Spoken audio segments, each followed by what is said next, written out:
we are seeing more and more auctions. And, there was a time when the auctions were so prevalent back in 2009, 2010. Back then it was auctions.com, then it became 10x. And I met the guys who owned auctions.com and subsequently 10x. And I said, like, why did you choose the name 10x? Were you like Grant Cardone proteges? And they said, no. We had nothing to do with him. This was just, we came up with this idea, and that's the one we ran with. I said, oh, all right, that's interesting. But back then 10x was going crazy. Now they're starting back up again, and especially with hotels. We're seeing so many hotels go to auction. Some of them are perfect for multifamily conversions. Some of them, not so much. So it's important that you really understand how these auctions work, and really the pitfalls that you need to be aware of. Obviously, as an attorney, I'm always, I'm here to tell you how you're going to get screwed, to protect you, make sure it doesn't happen. And we just went through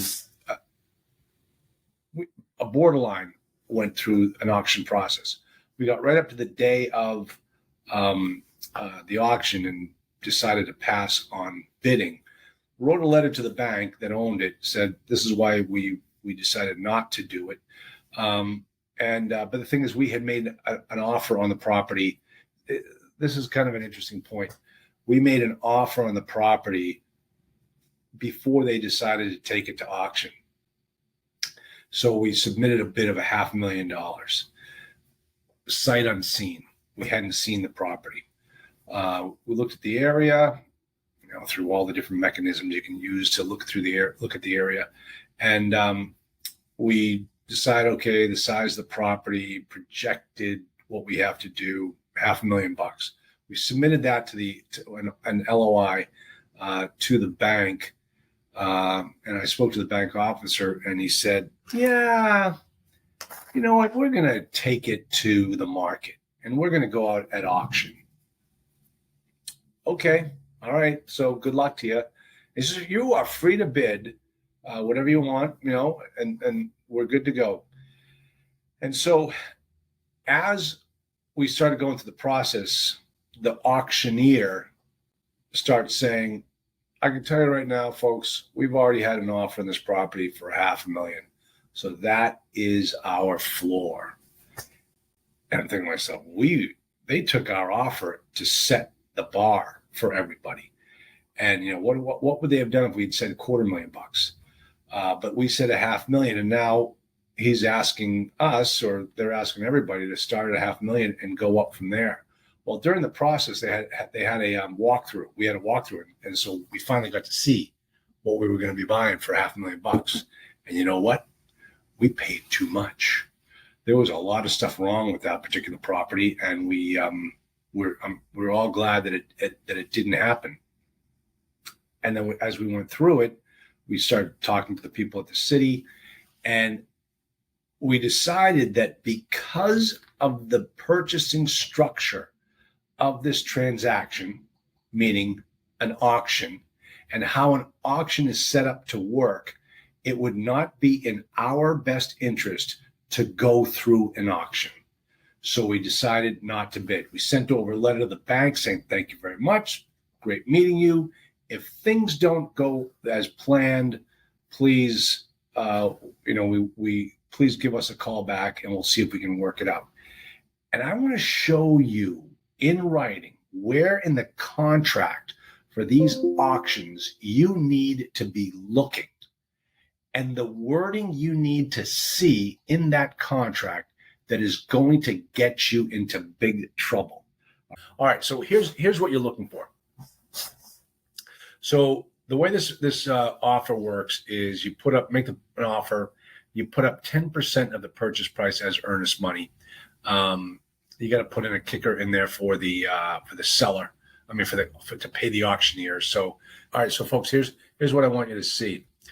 So we've got about $50,000 in there. Now, typically the thing you have to look out for is that everybody always thinks that the earnest money deposit is all you're going to have at risk. If you don't perform, you lose the earnest money. Okay? That's not true. What you have to be looking for in these contracts is the events of default. What is considered an event of default by the seller? Like if I don't perform, they get to keep my money. But what means I don't perform? Well, you have to look under the events of default. It's not like if I just don't buy it. There are other things too, and there are exceptions to those events of default. That's why we have a whole section on events of default. The thing that you're looking for here is the remedies of the defaults. Let me say it again. The remedies of the events of default. What does the seller, the bank, get to do to me if I don't perform? And that's the part where you're going to get caught. Let me flip through this. It's on this particular case, it's under right here under section 15, default, purchaser's default. At seller's option, exercised in its sole discretion, the purchaser shall be in default under the terms of this contract if, in addition to any other default specified herein, the purchaser shall fail to close, fail to timely make any payment, fail to appear at the time and place designated, fail to enter into the escrow agreement described herein, and then if the seller declares that I am in default pursuant to the terms herein listed, or a purchaser fails or refuses to carry out any other obligation of the purchaser under the terms of this contract. So if I say, whoa, I'm not paying $500,000 for this property. This thing's a dog. I'm getting out tomorrow. If I decide to do that, then the purchaser otherwise defaults under any provision hereof, then at the seller's option exercised in its sole discretion, the contract will be terminated, and upon notice to purchaser, the earnest money shall belong solely to the seller, without any consent being required by purchaser to retain as liquidated damages, except to the extent of any amount that is due and payable to the auctioneer. He gets his money in accordance with the exclusive agreement for auctioneering services between the seller and the auctioneer. Purchaser acknowledges that the actual amount of damages that would be incurred by the seller and auctioneer as a result of purchaser's default would be difficult or impossible to ascertain, and that the earnest money represents a reasonable estimate of such damages under the circumstances. In addition to the foregoing, and this is where it gets very sketchy. This is the part that made me say, we're not buying this property. In addition, let me see where I'm notwithstanding anything contained here. Hold on, now I just lost my place. To ascertain is a reasonable estimate. In addition to the foregoing, seller may also elect to assert against the purchaser any other remedy available in equity, period. Okay? That one sentence, folks. That's what you're going to be looking for whenever you look at these contracts, these contracts that are written by the seller, that are used in an auction, where you have to put your money up and take it or leave it. You have to understand what the remedies of the default are. Okay, so why are you liable? You're liable because you entered into a contract that put your company at risk, put you and all your partners at risk, because you had to put up $50,000 in as earnest money, and then you had to perform. And the thing says, if you don't perform, they have actions that they can take against you, Todd. So you then become liable for any and all of the actions in the contract that they say they're going to do. In other words, the remedies of default. You think, because everything I just read up to that point all talked about the earnest money deposit being the liquidated damages amount that you have to be responsible for. And then you think you just walk away. Didn't work out. We lost $50,000. But there's that one line in there that says, in addition to the foregoing, the seller may also elect to assert against the purchaser any other remedy available in equity. You see, liquidated damages are a legal remedy. Specific performance is an equitable remedy.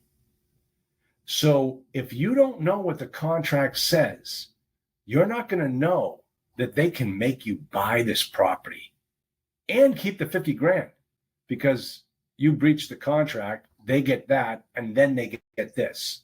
So now you have to pay $50,000 for the property. And then you say, well, wait a minute.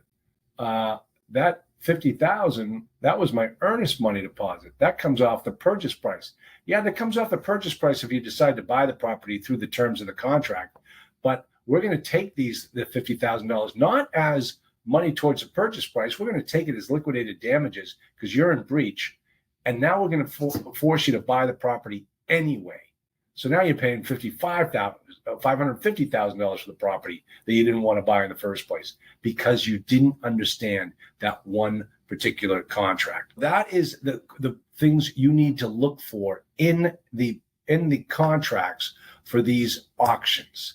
I'll give it to you again. You're looking for the events of default, and then you're looking for the remedies of default. And then you're understanding the difference in law, the difference between legal damages and equitable damages. Legal damages are money. If I hurt you, I'm going to owe you money, and the damages are $50,000. That's the legal remedy. That is legal damages can be solved with money. Equitable damages are solved with acts. They make you do something. I used the example the other day of the what's it, 209A restraining orders, temporary injunctions, permanent injunctions. Those are equitable remedies. They get you to stop doing something. Breaches of you are running out there telling everybody that so and so wears dresses, and that guy considers it defamatory, so he takes you to court and he requires the court to force you to cease and desist those slanderous statements. That's an equitable remedy. In real estate, an equitable remedy is specific performance.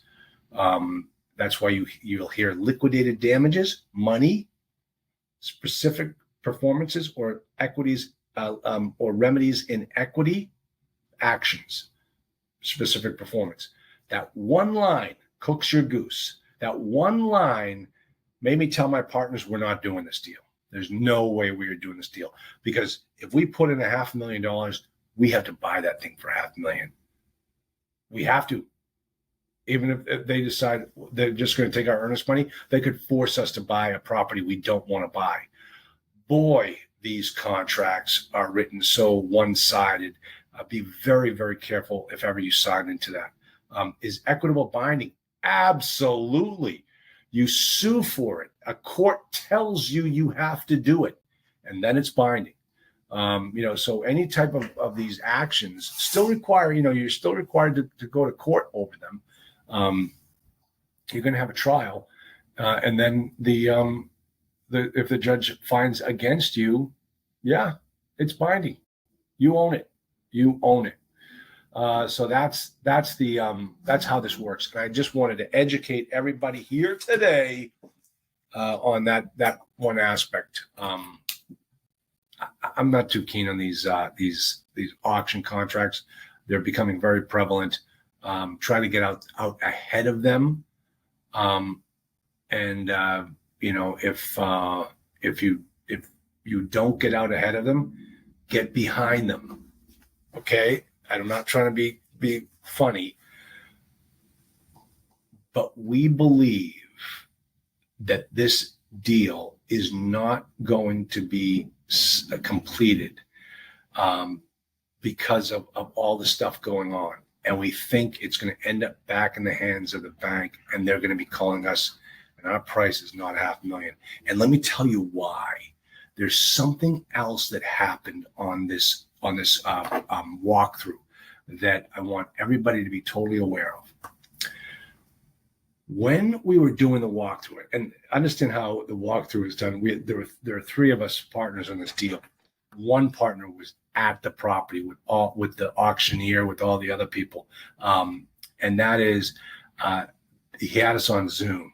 So myself and the third partner, we're sitting in our homes walking through this property, and we're also listening to all the conversations that are going on.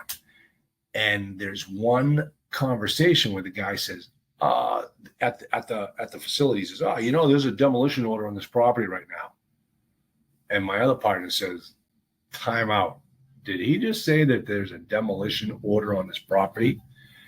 And I said, yeah, I heard the same thing. He says, that means that we buy this thing tomorrow, and the next day the city shows up with bulldozers to take the place down.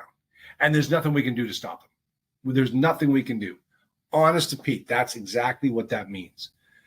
So we ended up having a nice long conversation with 5 members of the city, elected officials, employees of the city, corporate counsel, and we had a great conversation about all the issues that were going on in this property. We were the only party interested in that property who actually went to that level of interest.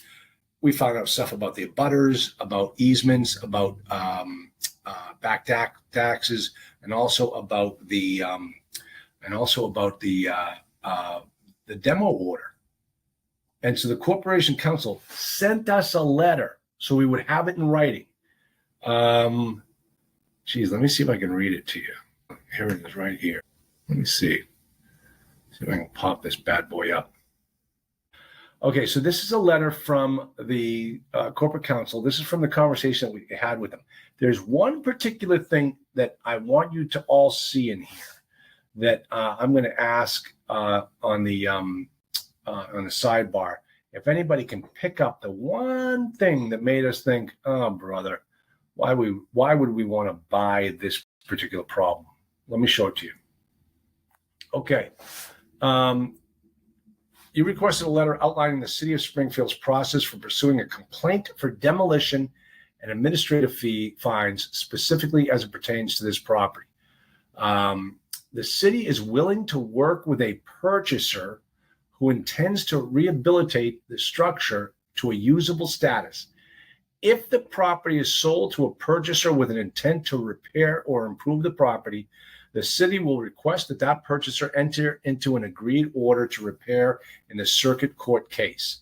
The agreed order to repair is a collaborative effort to agree timeline to abate the violations at issue and move forward with improvements of the property. As a part of the agreed order, the city will agree not to pursue demolition provided the owner of the property is meeting the repairs outlined by the order. So, and as it goes on a little bit more. So, okay. So, anybody see something in there that that makes them concerned about why you would want to buy this property? And what it was is the wording that a couple of things, but the first one that got me was the you have to enter into an agreed order on day one. In other words, you get the foreclosure, you get the auction, you get all of those triggers off your back, and as soon as you do, you have to enter into a new gun to your head that says, if you don't perform under these terms, we're going to bulldoze your property. All right, as for those of you who've done renovations, you know how tough it is, how things go wrong, how things don't do what they're supposed to be done. you understand that this is an agreed order from the city. Things can go wrong. And if they do, these guys are breathing down your neck. That's a tough way to own a renovation. That's a tough thing to enter into from that standpoint. And of course, everybody's all friendly when you first meet, but after you got to plan for the divorce. And if there's a change in administration in the city, which there has been in this city, and we watched it happen. Jeff Kelly, one of the partners on this, has done a fantastic job about following what's going on in this city. So there's a lot of stuff going on in this property that you would not want to find out once you purchase it at auction. A demolition order, it's not like, okay, let's go to court and talk about it. No, we've issued the order. It's all set to go. Your opportunity to be heard has come and gone. You would still be at their mercy. And just so you guys can really understand what I've been teaching here today is, if they threaten that they're coming in tomorrow to demolish your property, what's your remedy? What is your remedy? You have to grab an attorney to go running down to the courthouse to get a judge to sign off on an emergency order for a temporary injunction, which is an equitable remedy to get them to stop doing something. No legal remedy. Demolition, you can figure that out later, but you want them to stop demolishing your property that you put already $500,000 into, but you couldn't keep up with their time frame. You want to get them to stop the demolition. You have to get the court to issue an injunction and have them stop the action. So, all right, that's all I wanted to teach you today. I want you all to get an understanding. Good to see you. Always a pleasure.